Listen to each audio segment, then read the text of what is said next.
Assalamualaikum warahmatullahi wabarakatuh. Bertemu kembali dengan saya, Ibu Siti Tienti Wahyuni Nasution, Magister Pemikiran Islam dalam bidang studi Sosiologi di SMA Islam An-Nizam, Medan. Apa kabar anak-anak? Semoga semua dalam keadaan sehat walafiat, tetap semangat belajar sosiologi, karena sosiologi wonderful. Kesetaraan dalam perbedaan sosial di masyarakat merupakan kenyataan sekaligus keniscayaan dalam kehidupan kita di masyarakat bahwa terdapat kemajemukan dan keberagaman. Keberagaman merupakan salah satu realitas utama yang dialami masyarakat di masa lalu, masa kini, dan di waktu-waktu mendatang. Nah, sebagai fakta, keberagaman sering disikapi secara berbeda. Di satu sisi diterima sebagai fakta yang dapat memperkaya kehidupan bersama, namun di sisi lain dianggap sebagai faktor penyebab munculnya permasalahan di masyarakat. Nah, keberagaman itu ada dalam masyarakat kita. Namun pada hakikatnya setiap manusia dilahirkan setara. Ya, meskipun dengan keberagaman identitas yang disandangnya. Kesetaraan merupakan hal yang inheren atau hal yang melekat yang dimiliki manusia sejak lahir. Anak-anak ibu yang senantiasa berbahagia merupakan hal yang wajar dalam kehidupan sosial di masyarakat. Itu adalah perbedaan. Apalagi kehidupan sosial masyarakat yang ada di Indonesia yang terdiri atas berbagai etnis, agama, budaya, dan sebagainya. Berbagai perbedaan ini terwadahi dalam bentuk Negara Kesatuan Republik Indonesia yang terbentuk dengan karakter utama yang mengakui pluralitas dan kesetaraan warga bangsa. Nah, negara kita mengakui perbedaan dan menghormati kesetaraan. Dan ini merupakan pilihan terbaik untuk mengantarkan masyarakat Indonesia pada pencapaian kemajemukan peradabannya. Merupakan hal yang wajar dalam kehidupan sosial di masyarakat perbedaan tersebut. Kenapa? Karena perbedaan menjadikan karakteristik masyarakat menjadi beragam. Nah, sekarang yang menjadi pertanyaan adalah, apa sih makna dari keberagaman yang ada dalam masyarakat Indonesia? Ayo kita bahas ya. Nah, anak-anak yang senantiasa berbahagia, keberagaman adalah perbedaan yang indah. Sehingga dalam keberagaman kita harus berpikir keindahan yang sangat unik. Karena jika kita tidak melihat suatu perbedaan kita, tidak akan melihat suatu keindahan karena tidak ada perbandingan. Kita akan mengerti sesuatu itu indah, sesuatu itu baik, sesuatu itu bagus ketika kita sudah menemukan sesuatu pembanding untuk membandingkan sesuatu yang kita nilai. Maka marilah kita berpikir keindahan saat kita menemukan perbedaan sehingga kita dapat memberikan sesuatu yang berarti dalam kehidupan kita. Karena sesungguhnya keberagaman itu merupakan sesuatu anugerah bagi kita. Nah, anak-anak ibu yang berbahagia, Indonesia adalah negara yang memiliki keberagaman suku, agama, ras, budaya, dan bahasa daerah, dan seterusnya. Indonesia memiliki lebih dari 300 suku bangsa, di mana setiap suku bangsa memiliki kebudayaan yang berbeda antara satu dengan yang lain. Dalam setiap suku bangsa terdapat kebudayaan yang berbeda Selain itu, masing-masing suku bangsa juga memiliki norma sosial yang mengikat masyarakat di dalamnya agar taat dan melakukan segala yang tertera di dalamnya. Nah, begitu juga setiap suku bangsa di Indonesia memiliki norma-norma sosial yang berbeda-beda dalam hal cara pandang terhadap suatu masalah atau tingkah laku memiliki perbedaan. Ketika terjadi pertentangan antar individu atau masyarakat yang berlatar belakang suku bangsa yang berbeda, mereka akan tetap memegang teguh Bhinneka Tunggal Ika karena itulah yang dicita-citakan bangsa Indonesia. Hidup dalam keberagaman yang indah dan penuh toleransi. Nah, keberagaman berasal dari kata ragam yang menurut Kamus Besar Bahasa Indonesia artinya tingkah laku. Misalnya langgam, warna, corak, laras dalam tata bahasa ya. Beragam berarti berjenis-jenis, perihal beragam, hal jenis.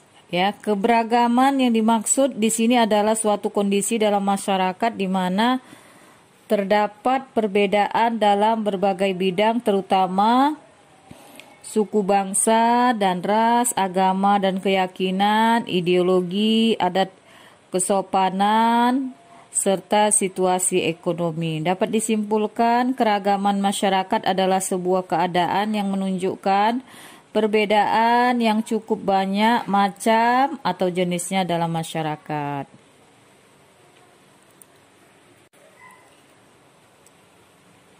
Secara terminologis, plural adalah bentuk dasar dari kata pluralisme yang artinya lebih dari satu. Sedangkan pluralisme ialah keadaan masyarakat yang majemuk yang berkaitan dengan sistem sosial dan politik. Sementara secara etimologis, pluralisme memiliki banyak arti, tetapi pada dasarnya memiliki kesamaan makna. Sebagian ada yang mengatakan bahwa pluralisme adalah sebuah pengakuan akan hukum Tuhan yang menciptakan manusia yang tidak hanya terdiri dari satu kelompok, suku, warna kulit, dan agama saja. Jadi, menurut pengertian ini, pluralisme mengakui perbedaan-perbedaan sebagai sebuah realitas yang pasti ada di mana saja. Salah satu contoh nyata adalah keberagaman atau pluralisme yang ada dalam masyarakat Indonesia. Masyarakat Indonesia merupakan masyarakat dengan tingkat keberagaman yang sangat kompleks. Masyarakat dengan berbagai keanekaragaman tersebut dikenal dengan istilah masyarakat multikultural. Nah, multikultural dapat diartikan sebagai keragaman atau perbedaan terhadap suatu kebudayaan dengan kebudayaan yang lain, sehingga masyarakat multikultural dapat diartikan sebagai sekelompok manusia yang tinggal dan hidup menetap di suatu tempat yang memiliki kebudayaan dan ciri khas tersendiri yang mampu membedakan antara satu masyarakat dengan masyarakat yang lain. Dan setiap masyarakat akan menghasilkan kebudayaannya masing-masing yang akan menjadi ciri khas bagi masyarakat tersebut. Beberapa pengertian masyarakat multikultural menurut para ahli. Yang pertama, Furnival. Beliau mengatakan bahwa masyarakat multikultural merupakan masyarakat yang terdiri atas dua atau lebih komunitas atau kelompok yang secara kultural dan ekonomi terpisah-pisah serta memiliki struktur kelembagaan yang berbeda satu sama lain. Nah, menurut ilmuwan ini berdasarkan konfigurasi dan komunitas etnik dibedakan menjadi 4 kategori. Yang pertama, masyarakat majemuk dengan kompetisi seimbang. Nah, di sini masyarakat majemuk yang terdiri atas sejumlah komunitas atau etnik yang mempunyai kekuatan kompetitif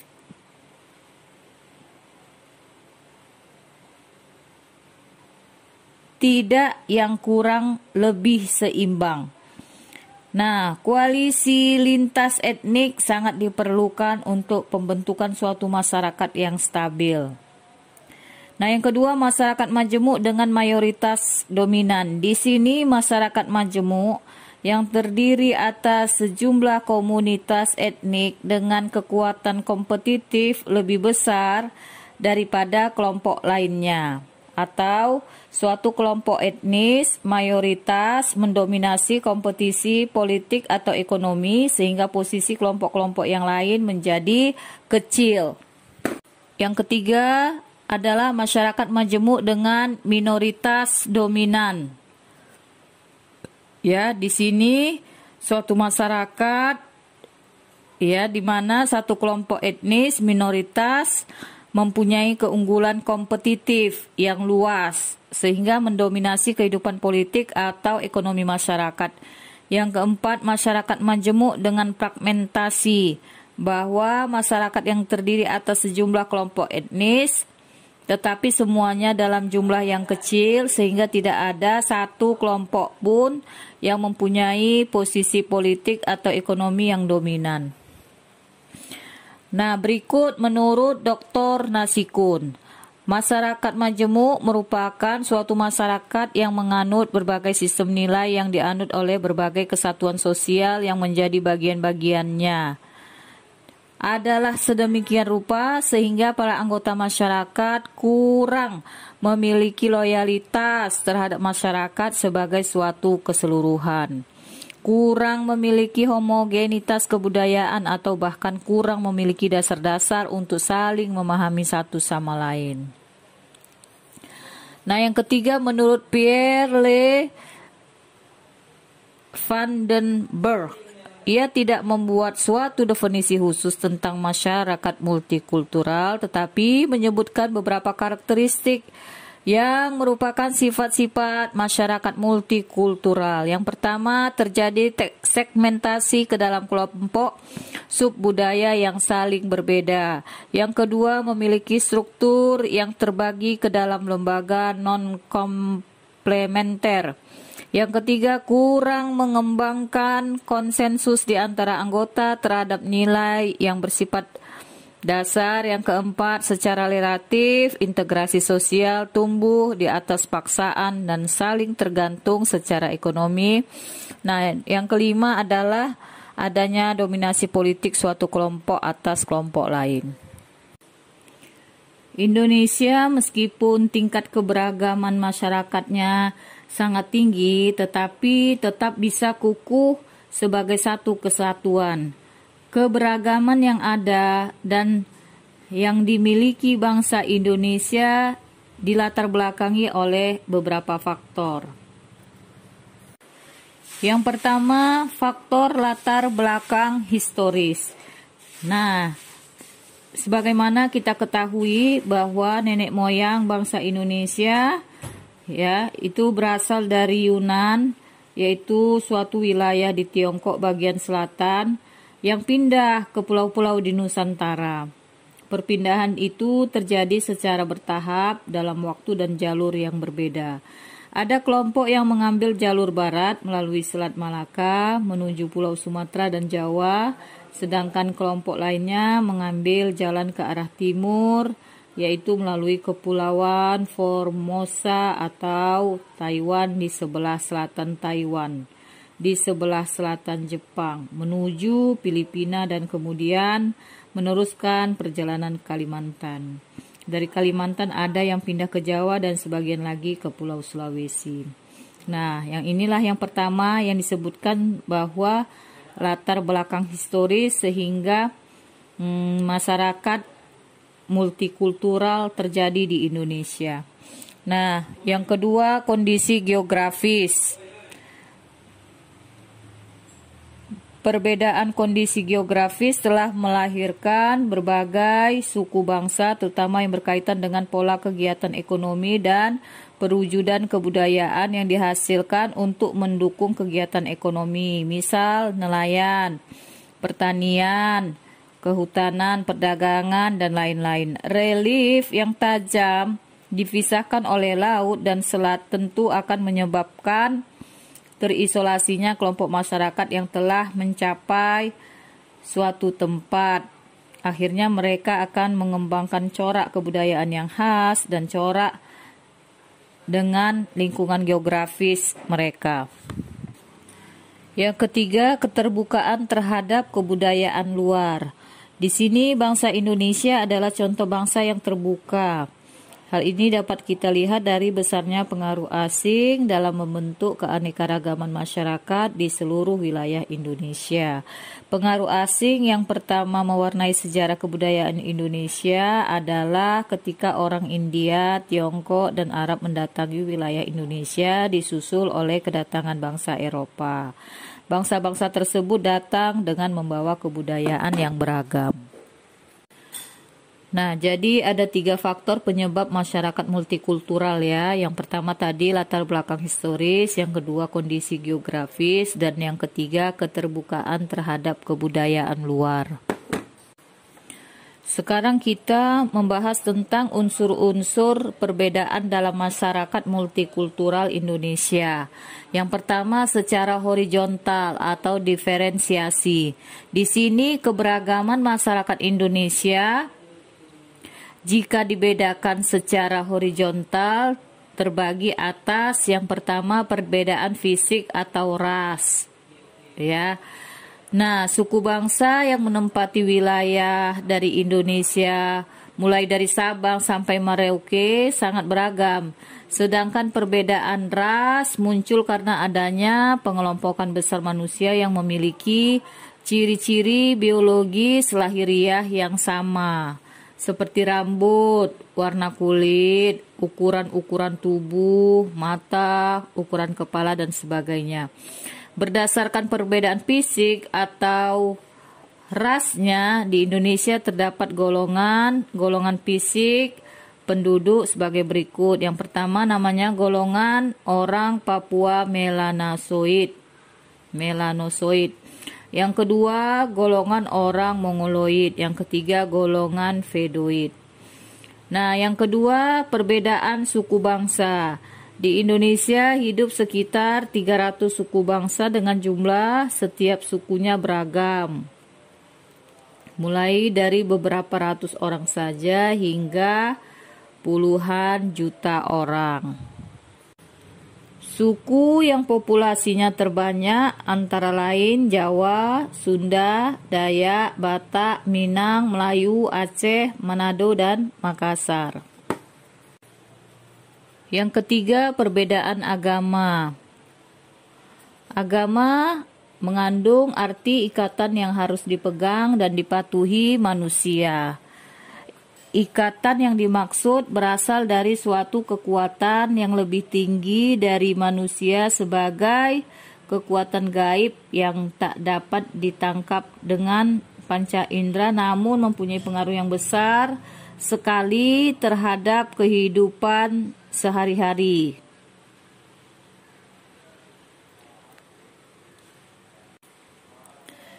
Yang keempat, perbedaan jenis kelamin. Perbedaan jenis kelamin adalah sesuatu yang sangat alami.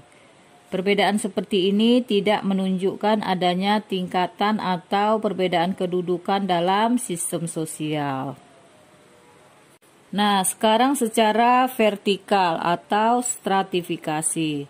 Perbedaan secara vertikal adalah perbedaan individu atau kelompok dalam tingkatan-tingkatan secara hierarki, atau perbedaan dalam kelas-kelas yang berbeda tingkatan dalam suatu sistem sosial. Perbedaan secara vertikal ini dikenal dengan stratifikasi. Keanekaragaman dalam tingkat atau kelas sosial ini disebabkan oleh adanya sifat yang menghargai atau menjunjung tinggi sesuatu, baik berkenaan dengan barang-barang kebutuhan, kekuasaan dalam masyarakat, keturunan, pendidikan tertentu yang dicapai, dan sebagainya. Namun, secara umum, keberagaman masyarakat Indonesia dapat dilihat dalam keberagaman beberapa hal berikut ini. 1. Keberagaman suku bangsa. Perbedaan suku bangsa satu dengan suku bangsa yang lain di suatu daerah dapat terlihat dari ciri-ciri. Yang pertama, tipe fisik seperti warna kulit, rambut. Yang kedua, bahasa yang digunakan. Yang ketiga, adat istiadat. 4. Kesenian daerah. 5. Kekerabatan. 6. Batasan fisik lingkungan. Ya, misalnya Baduy dalam dan Baduy luar. Nah, cara menyikapi keberagaman suku bangsa di Indonesia. Yang pertama, menerima suku bangsa lain dalam pergaulan sehari-hari, menambah pengetahuan kita tentang suku-suku lain. Dan yang ketiga, tidak menjelek-jelekkan, menghina, atau merendahkan suku bangsa lain. Yang berikut adalah keberagaman bahasa.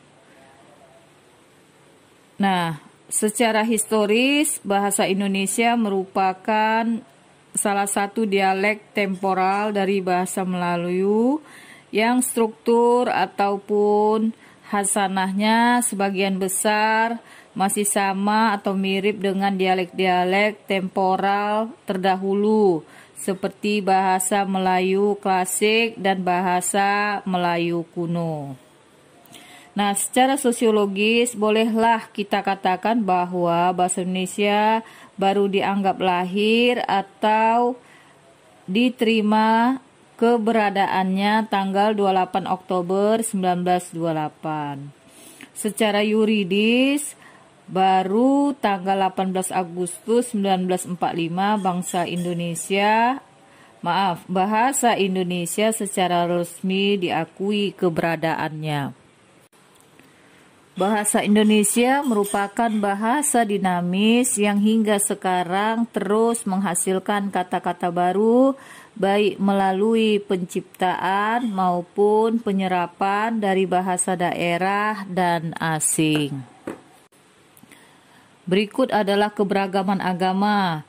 Nah, agama di Indonesia memegang peranan penting dalam kehidupan masyarakat. Hal ini dinyatakan dalam ideologi bangsa Indonesia sila pertama Pancasila yang berbunyi ketuhanan yang Maha Esa. Dan agama-agama yang ada di Indonesia adalah Islam, Kristen Protestan, Hindu, Buddha, Katolik, Konghucu. Yang keempat, keberagaman kesenian dan tradisi. Manusia sebagai makhluk ciptaan Tuhan telah diberi karunia akal untuk berpikir, berkreasi, dan sebagainya. Dengan akal manusia dapat mengembangkan berbagai kemampuan untuk menciptakan karya yang bernilai tinggi. Selain hasil karya berupa kesenian, Indonesia juga kaya akan keberagaman tradisi. Tradisi dalam bahasa lain traditio yang berarti diteruskan atau kebiasaan. Dalam pengertian yang paling sederhana adalah sesuatu yang telah dilakukan sejak lama dan menjadi bagian dari kehidupan suatu kelompok masyarakat. Nah, keberagaman tradisi adalah keanekaragaman kebiasaan yang telah dilakukan sejak lama dan menjadi bagian dari kehidupan suatu kelompok masyarakat. Nah, anak-anak yang berbahagia, kehidupan yang beragam dengan perbedaan yang ada telah dimiliki oleh bangsa Indonesia sejak dahulu. Ini merupakan anugerah Tuhan yang tak ternilai pada negara kita. Sudah menjadi suatu kewajiban bagi kita semua untuk tidak merusak indahnya keberagaman. Kita harus menjaga rasa kebersamaan dalam perbedaan. Hidup itu penuh dinamika. perbedaan, dan problematika. Itu yang membuat manusia hidup dan membedakan manusia dengan makhluk lainnya. Perbedaan yang Tuhan berikan itu membuktikan bahwa tak ada manusia yang sama persis, sehingga terkadang dalam perbedaan timbul konflik akibat perbedaan pikiran atau keinginannya tak terpenuhi. Hal ini dapat mengganggu harmonisasi. Jadi inilah yang menjadi pembahasan kita, semoga bermanfaat dan kita bisa memahaminya dengan sebaik-baiknya. Wallahu a'lam bishawab. Demikian pembelajaran hari ini. Sampai jumpa di video pembelajaran berikutnya. Jangan lupa like, comment, and share video ini. SMA Islam An-Nizam, unggul, cerdas, Islami. Assalamualaikum warahmatullahi wabarakatuh.